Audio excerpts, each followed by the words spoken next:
आश्रम के सभी बच्चे जब दूसरे कामों में लगे होते थे तो एक बच्चा एक कोने में बैठा चुपचाप अपने आप में खोया रहता था।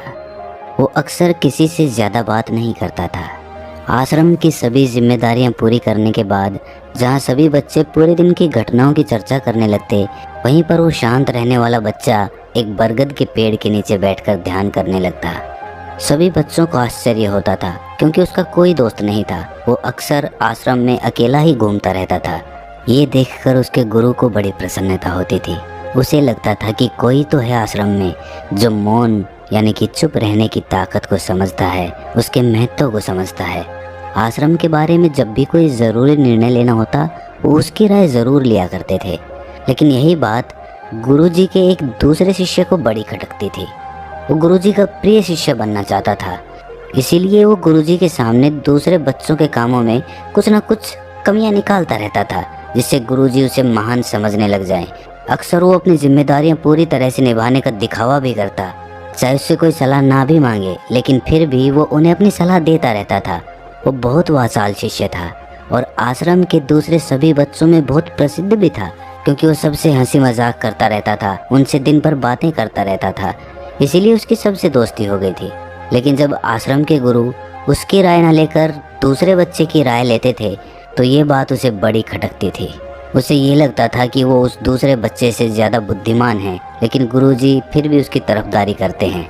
ऐसा नहीं था कि गुरुजी को उस वाचाल शिष्य के स्वभाव के बारे में पता नहीं था, लेकिन गुरुजी उसे अपने तरीके से सीख देना चाहते थे, ताकि उसकी ज़्यादा बोलने की आदत, दिखावा करने की आदत, दूसरों में कमियां निकालने की आदत हमेशा हमेशा के लिए ख़त्म हो जाए और वो मौन रहकर ध्यान की गहराइयों को छू पाए। असल में हर सच्चे गुरु की यही इच्छा होती है। वो किसी तरीके से उस वाचाल शिष्य को एहसास कराना चाहते थे कि चुप रहने से ही उस असीम सत्य को जाना जा सकता है। उस विराट का एहसास चुप होकर ही किया जा सकता है। एक दिन गुरुजी को एक तरीका सूझा। उन्होंने आश्रम के सभी बच्चों को अपने पास बुलाया और कहा कि मैं तुम सभी को दो दो हिस्सों में बांटकर अलग अलग गांव में भिक्षा मांगने के लिए भेज रहा हूं, और जो भी दो बच्चे सबसे ज़्यादा भिक्षा मांग कर लाएंगे उन दोनों को आश्रम की सभी जिम्मेदारियां निभाने का मौका दिया जाएगा।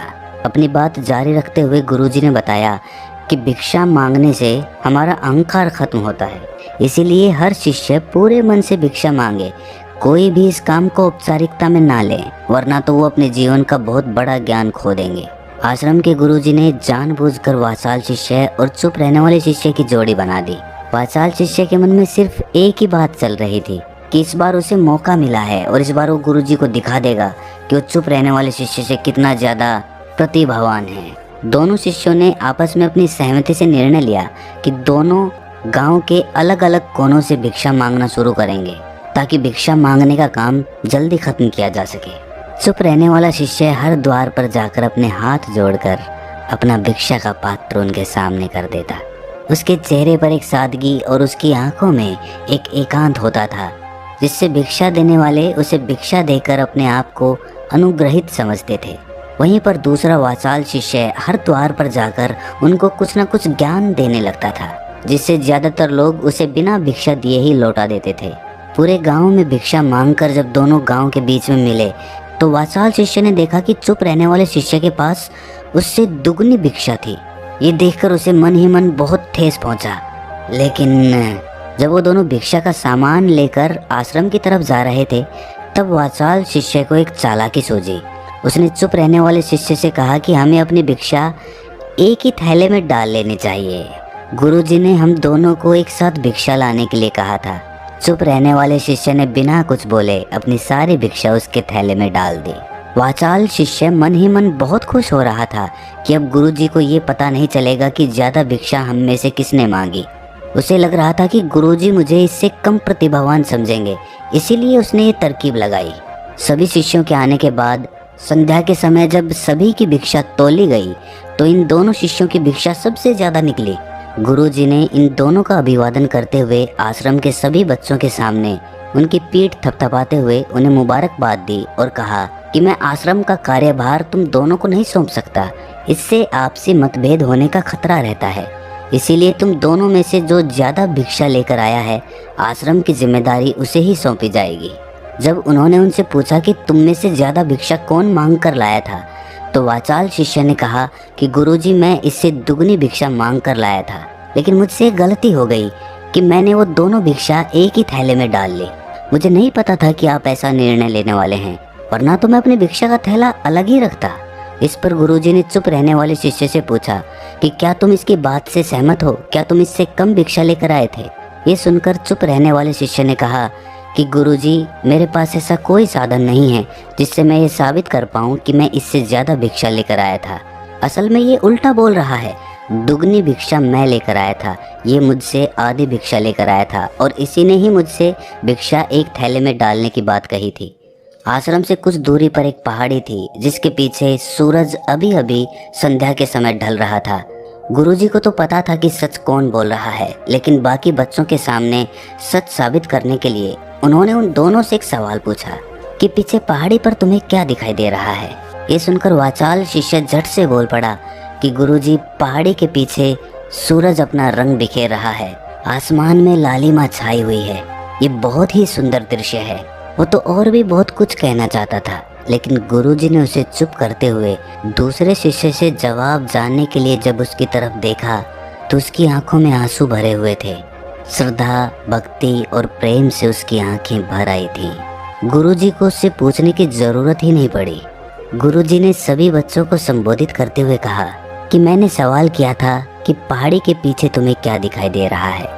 ज़्यादातर लोगों को यही दिखाई देगा कि ये एक बहुत सुंदर दृश्य है, लेकिन मज़े की बात यह है कि सुंदरता बोलकर नहीं बताई जा सकती, उसे महसूस किया जा सकता है और सामने वाला उस सुंदरता को आपकी आंखों में देख पाता है। चुप रहने वाले शिष्य की तरफ इशारा करते हुए गुरुजी ने कहा कि असल में सुंदरता इसी बच्चे ने देखी है। दूसरे बच्चे ने सिर्फ सुंदरता की व्याख्या की है, लेकिन इसने वास्तविकता में उस सुंदरता को महसूस किया है। अपने आप को ऊंचा दिखाने की सभी कोशिशें नाकाम होती देख वाचाल शिष्य वहीं पर फूट फूट कर रोने लगा। उसको चुप कराते हुए गुरुजी ने कहा कि बेटा, मुझे पहले से पता था कि तुम झूठ बोल रहे हो, लेकिन मैं तुम्हें उस झूठ का एहसास कराना चाहता था। सभी बच्चों को संबोधित करते हुए गुरुजी ने बताया कि शब्द जाल की तरह होते हैं। हमारे ज़्यादा बोलने की वजह से बहुत सारी समस्याएं पैदा होती हैं। जब कोई आदमी एक बात को बढ़ा चढ़ाकर बोल देता है तो उसे सिद्ध करने के लिए वो शब्दों के जाल में फंसता चला जाता है और इसी वजह से अंतर्मुखी होने की बजाय वो बहिर्मुखी होता चला जाता है।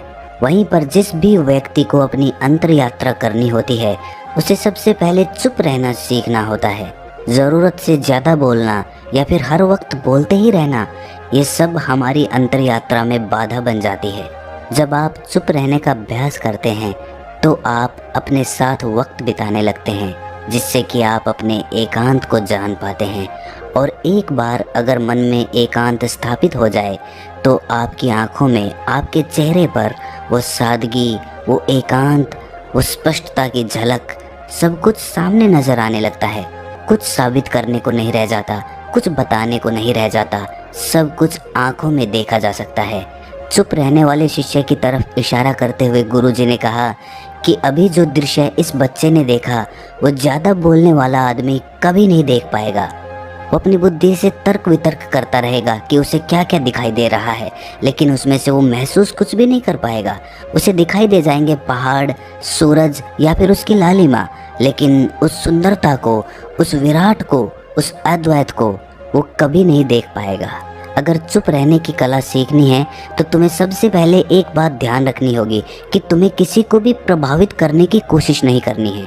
ज़्यादातर लोग इसी वजह से ज़्यादा बोलते हैं क्योंकि वो दूसरों को प्रभावित करना चाहते हैं, अपने आप को साबित करना चाहते हैं, और उस साबित करने के चक्कर में वो शब्दों के जाल में फंसते चले जाते हैं और धीरे धीरे वही उनकी आदत बन जाती है। अगर कोई व्यक्ति दूसरों को प्रभावित करना चाहता है तो वो कितने लोगों को प्रभावित कर पाएगा?